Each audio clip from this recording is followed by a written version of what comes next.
Selamat datang teman-teman. Seperti biasa, hari ini kita bahas tentang hukum lagi. Hukumnya yang sederhana-sederhana aja. Langsung aja. Pak, Ken mau nanya. Ya. Ini yang trending tentang Ustadz Yusuf Mansur yang meminta sedekah. Apakah itu melanggar hukum-hukum pidana? Oke. Jadi kita nggak membahas apakah Ustadz Yusuf Mansur itu salah atau tidak ya. Tapi kita membahas hukumnya ya. Karena kan banyak orang bilang ini ada unsur penipuan. Kita baca aja dulu pasalnya. Penipuan itu diatur di pasal 378 Kitab Undang-Undang Hukum Pidana. Bunyinya begini. Barang siapa dengan maksud untuk menguntungkan diri sendiri atau orang lain secara melawan hukum dengan menggunakan nama palsu atau martabat palsu dengan tipu muslihat ataupun rangkaian kebohongan menggerakkan orang lain untuk menyerahkan barang sesuatu kepadanya atau supaya memberi utang maupun menghapuskan piutang. Ini disebut penipuan. Diancam dengan pidana penjara paling lama 4 tahun. Jadi kalau penipuan itu ya, unsurnya perbuatan yang disebut menipu itu adalah menggerakkan orang lain untuk menyerahkan sesuatu barang atau uang ya dengan cara bujuk rayu ya, dengan kata-kata bohong ya, lalu martabat palsu, keadaan palsu. Paham ya? Keadaan palsu itu misalnya dia mengaku bisa memasukkan orang jadi pegawai misalnya. Padahal dia sebenarnya tidak bisa. Itu kan keadaan dia palsu. Nah, tujuannya menggerakkan orang supaya memberikan sesuatu gitu. Selain itu bujuk rayu tadi, dibujuk-bujuk dengan kata-kata bohong. Ya, tujuannya supaya orang itu menyerahkan sesuatu. Jadi kuncinya tadi seseorang yang menggerakkan orang lain supaya menyerahkan sesuatu barang dengan cara bujuk rayu, dengan kata-kata bohong, dengan tipu muslihat, itu namanya penipuan. Ya.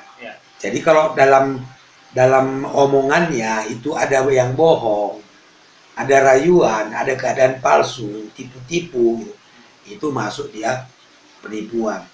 Nah, nanti itu yang menentukan apakah itu masuk penipuan itu atau tidak, kan hakim, tetap juga hakim.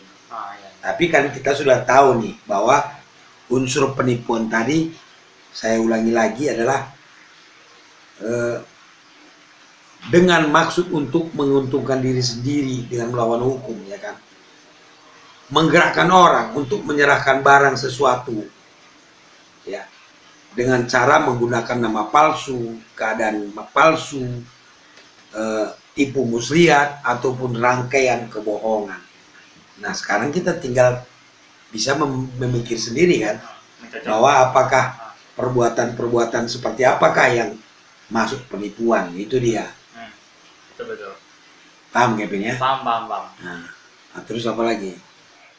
Ini kan ingat nih. Nah, pas trending Ustadz Yusuf Mansur ini kan tersebar nih berita-beritanya ke media sosial. Di situ langsung bermunculan korban-korbannya yang menghujat-hujat Ustadz Yusuf Mansur ini.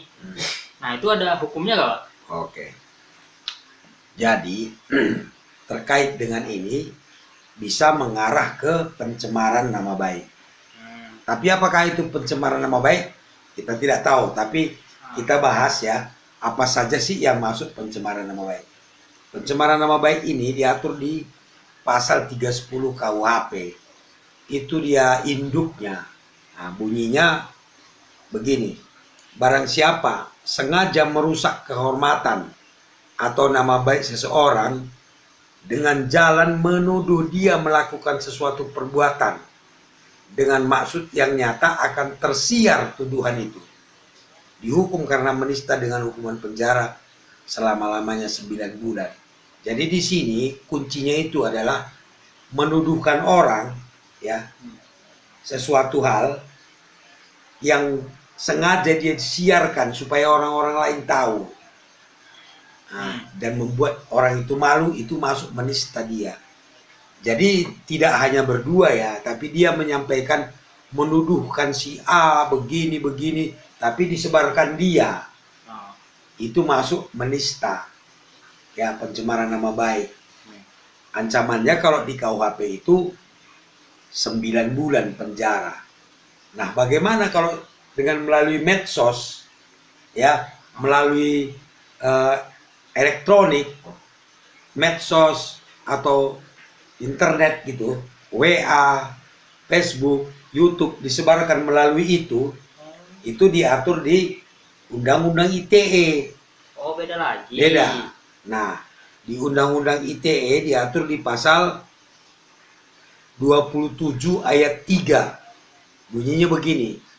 Setiap orang dengan sengaja dan tanpa hak mendistribusikan dan atau mentransmisikan dan atau membuat dapat diaksesnya informasi elektronik atau dokumen elektronik yang bermuatan penghinaan dan atau pencemaran nama baik. Ini ancaman pidananya 4 tahun. Nah, beda dia. Perbuatannya sama. Tapi kalau yang 310 bukan melalui media. Itu ancamannya 9 bulan. Kalau melalui media dia menyebarkan, maka ancamannya 4 tahun. Ya, jadi kalau kita menyebarkan kejelekan orang yang membuat dia malu, ya, itu bisa masuk pasal 27 ayat 3 Undang-Undang ITE. Makanya kita jangan menyebarkan sesuatu hal yang bisa membuat orang itu malu. Ya. Kalau misalnya kita tuduh si A penipu, ya, dan kita sebarkan melalui media, kita bisa kena pasal itu. Ya. Paham ya? Paham. Walaupun dia penipu, tidak boleh kita sebar-sebarkan. Soalnya mempermalukan. Mempermalukan. Bukan, ya, apakah dia kena dia pasal ini. Tapi Pak, memang dia benar penipu. Loh. Yang menyatakan penipu kan harusnya hakim, ya, melalui putusan pengadilan yang berkekuatan hukum tetap. Jadi kita kalau jengkel sama orang, kau punya hutang banyak, disebar si anu berhutang, si anu penipu, kita bisa kena itu. Apakah perbuatan orang-orang itu tadi masuk? Kita sudah bisa berpikir sendiri ya. Intinya jangan kita menuduhkan orang dengan cara menyebar-nyebarkannya. Ya, itu kalau itu membuat dia malu nanti bisa kena Undang-Undang ITE pasal 27 ayat 3 ini. Nanti kalau misalnya ada yang melapor, nanti polisi akan memeriksa saksi ahli bahasa, apakah bahasanya itu memang sudah masuk pencemaran, nanti ahli bahasa lah yang diambil keterangannya. Jadi kesimpulannya bahwa perbuatan Yusuf Mansur ini apakah termasuk penipuan, kita bisa pikir sendiri. Lalu perbuatan orang-orang yang membuli, menjelek-jelekkan Pak Ustadz ini, ya, itu tadi sudah ada hukumnya. Nanti semuanya juga yang menentukan adalah hakim. Ya, kita tidak boleh menjustis, kita tidak boleh menghakimi orang. Menghakimi adalah tugas hakim. Paham ya? Paham. Ada lagi? Berarti kan kata Bapak tentang walaupun kalau dia memang penipu, ya, kita kan fokus ke unsur dia mempermalukan. Ya. Nah, kalau pinjol, maksudnya gimana? Maksudnya kan pada akhirnya karena disebar gitu, kalau enggak. Iya, sama. Kena juga. Kena. Ada orang punya hutang misalnya nggak bayar, disebar-sebar, kena juga. Iya. Kuncinya di situ, menyebarkan membuat orang malu. Ya, tapi kalau nggak menyebarkan itu beda lagi. Misalnya saya ngomong ke Kevin berdua, itu kan bukan menyebarkan. Tapi kalau saya sebar-sebarkan dengan dari mulut ke mulut, kena pasal 310. Melalui media, kena pasal 27 ayat 3 Undang-Undang ITE. Paham ya? Paham. Itu dia. Baiklah teman-teman, Akhirnya kita dapat ilmu yang bermanfaat. Tetap bersama Lang Maut, belajar hukum dengan bahasa kampung. Saya pamit undur. Assalamualaikum warahmatullahi wabarakatuh. Menjual-jual kita keringat.